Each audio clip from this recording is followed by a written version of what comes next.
So Higley Unified says that they are aware of these allegations. Dr. Nate Carman is expected to start on July 1st here at Higley. He was placed on leave Monday and had a few months left at his superintendent job in El Paso, Texas. Board members there say an audit found he was involved in what they called a potential conflict of interest with the company the district was in business with.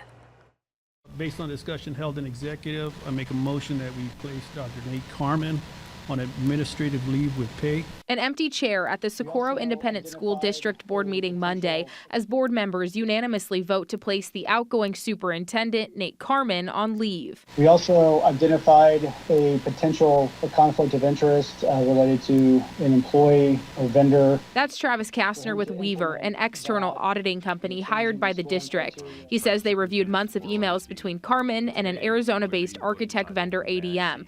Kastner says it appeared Carman swayed the district to hire ADM for several projects back in 2022 when he started his job. He says the audit found Carman changed the scoring criteria that they use to hire companies to make it easier for ADM, who has not worked with them before, to be selected for a project, but they did not specify why. By removing those points, that would give the firms who have not worked with the district previously, an opportunity to win that work. In February, Higley Unified chose Carman to be their new superintendent come July. They say this was a nationwide search and a months-long selection process to find Carman, who has 11 years of experience as a superintendent. Carman responded to the audit findings, saying in part, "It is important to keep in mind that the forensic auditors are a third-party company hand-selected by the Board of Trustees to work at the direction and under the parameters of the board. The board guides the auditors in areas to be investigated." He went on to say, "I am confident